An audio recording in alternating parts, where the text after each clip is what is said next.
Bonjour chers camarades boursicotteurs, j'espère que vous allez bien. La bourse est sous pression. Oui, la journée d'aujourd'hui, la séance d'aujourd'hui s'est terminée dans le vert.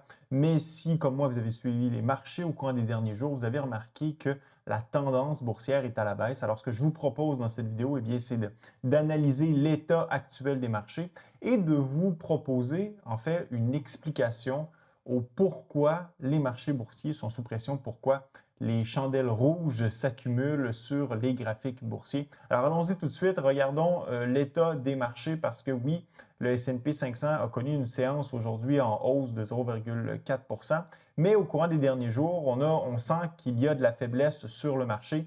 Donc par rapport là, au sommet qu'on a atteint il y a quelques semaines à 4560 points sur le S&P 500, on est maintenant à 4320. Donc, on a perdu essentiellement 200 points sur le S&P. Et cette chute s'est accélérée au courant des derniers jours, notamment suite à la présentation du FOMC. On va y revenir dans quelques instants. Alors, notre tendance haussière qui avait été amorcée à partir du creux d'octobre dernier, eh bien, on l'a brisée.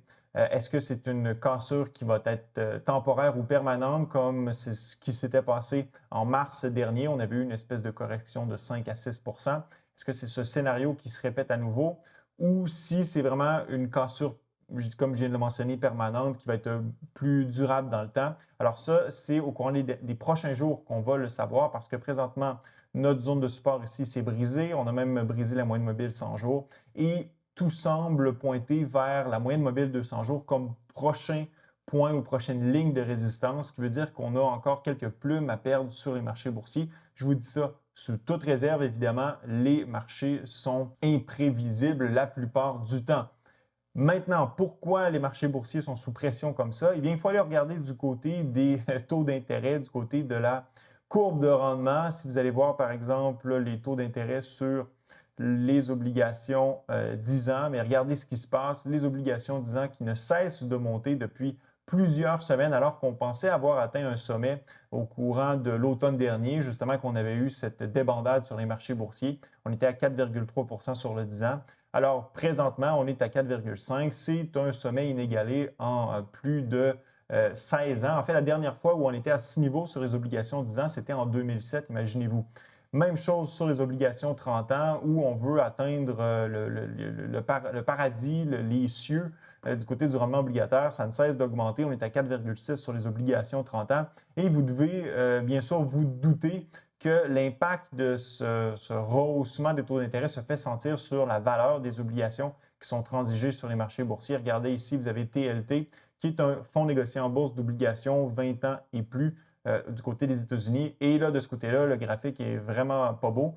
On a brisé plusieurs niveaux de support au courant des dernières semaines et présentement, on en a brisé un solide. En fait, c'était le point de renversement où on était remonté après la débandade d'octobre dernier, octobre 2022. Alors là, on est en dessous actuellement. Est-ce qu'on va être en mesure de revenir au-dessus de ce niveau de support qui pourrait maintenant devenir une résistance et peut-être amener des niveaux de prix encore plus bas sur TLT et donc du rendement obligataire encore plus élevé? Maintenant, la question que vous devez vous poser, c'est pourquoi les rendements obligataires augmentent de cette façon. Tantôt, j'ai fait allusion au FOMC, donc de la semaine dernière, mercredi dernier. Eh bien, c'est justement lié à ce que Powell nous a dit mercredi dernier quand la Fed a publié son nouveau SEP, Summary of Economic Projection. Elle a envoyé un message au marché. Alors, je vous répète un peu ce que je vous ai dit la semaine dernière très brièvement. Essentiellement, la Fed a revu à la hausse ses projections de croissance économique aux États-Unis. Alors, pour 2023, par exemple, le PIB devrait croître de 2,1 au lieu de 1 % tel qu'il était prévu en juin dernier. Et en 2024, ça devrait être de 1,5 au lieu du 1,1 tel qu'on le prévoyait en juin dernier. Et ça a amené la Fed justement à revoir sa politique monétaire en étant peut-être un peu plus agressif. Et là, la Fed prévoit, par exemple, pour 2024, que le taux directeur devrait rester à 5,1 au lieu de baisser à 4,6.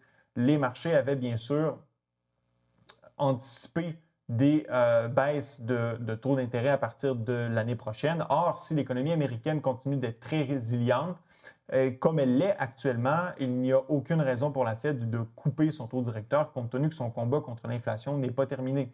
D'ailleurs, parlant de croissance économique, Mais regardez aux États-Unis les prévisions de GDP Now actuellement, donc la Fed d'Atlanta prévoit que la croissance annualisée au troisième trimestre aux États-Unis devrait être autour de 5 %. Donc l'économie américaine est toujours au rendez-vous malgré l'effort de resserrement monétaire qui a été réalisé par la Fed au cours de l'année et demie dernière, ce qui nous indique que le scénario de taux d'intérêt qui vont rester élevés pendant longtemps est bel et bien réel et risque d'être celui qui va être appliqué au courant des prochains mois. Donc, pas de coupe de taux directeur si l'économie continue de bien performer. Ce que ça veut dire, donc, c'est que la courbe de rendement obligataire doit se réajuster à la hausse pour tenir compte justement de cette économie résiliente et de la perspective de voir le taux directeur rester élevé pendant plus longtemps. Et ce réajustement, il s'est fait au courant des derniers mois. Par exemple, vous avez ici en orange la courbe de rendement d'il y a 6 mois. Donc, par exemple, sur les obligations 20 ans, le rendement était de 3,7. Il y a un mois, donc la ligne en vert, on a vu vraiment un important réajustement à la hausse. Le rendement était de 4,4 et maintenant, donc la ligne en bleu, le rendement est de 4,8. Donc, vous voyez la vitesse à laquelle les taux d'intérêt, les taux obligataires ont monté aux États-Unis en réaction à cette réalité économique qui est devant nos yeux, une économie résiliente et une politique monétaire qui devra rester agressive pendant plus longtemps. Et donc là, tout ça alors que l'inflation reste encore élevée aux États-Unis. Donc l'inflation fondamentale ici est quand même à 4,3. On est bien au-dessus de la cible de la Fed. Donc, il y a aussi cet aspect-là de savoir si l'inflation va être plus résiliente qu'anticipée. Et si c'est le cas, mais ça risque justement de prolonger cette période d'attente de la Fed et donc de solliciter des taux d'intérêt plus élevés pour tenir compte de cette inflation aussi qui est plus élevée qu'anticipée. Alors, tout ça fait que les taux d'intérêt montent, mais il n'y a pas seulement ça aussi. On a aussi une dynamique d'offres et de demande qui vient s'ajouter à tout ça. Parce que d'un côté, vous avez un gouvernement américain qui accumule les déficits monstres, comme vous pouvez voir ici. Donc, par exemple, dans la première moitié de l'année, donc 2023, le déficit accumulé de près de 1000 milliards américains. Donc, cette émission de dette sur le marché pousse à la hausse les rendements obligataires en faisant pression à la baisse sur les prix parce qu'il ne faut pas oublier que la Fed, elle, n'achète plus d'obligations. Elle s'est retirée du marché. On sait que la Fed a été un acheteur important au courant des derniers mois, des dernières années. Elle n'est plus là. Elle laisse justement son bilan être réduit en laissant les obligations sur le bilan maturer. Et puis, la question qu'on se pose, c'est qui achète ces obligations? Qui a remplacé la Fed comme acheteur? Eh bien, ce sont les fonds de pension, les marchés monétaires et aussi les ménages ainsi que les hedge funds.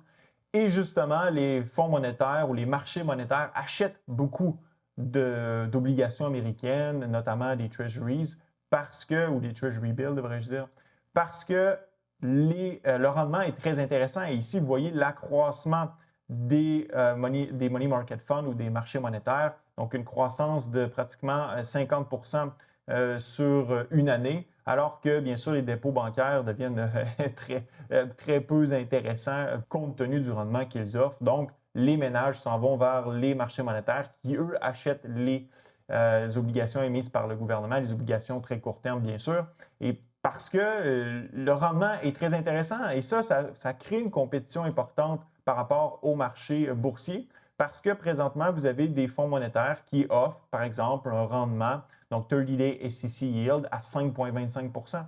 Vous avez 5,25 % de rendement sur vos investissements et votre capital est essentiellement garanti. C'est très intéressant par rapport à un marché boursier qui est volatile et dont votre capital n'est pas garanti. Donc, c'est évidemment quelque chose qui crée de la compétition du côté des marchés boursiers, sans compter que la Fed ne devrait pas couper son taux directeur demain matin.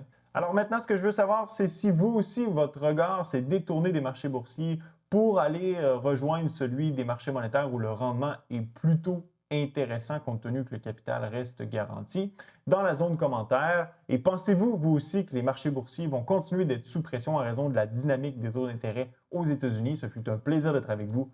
À la prochaine.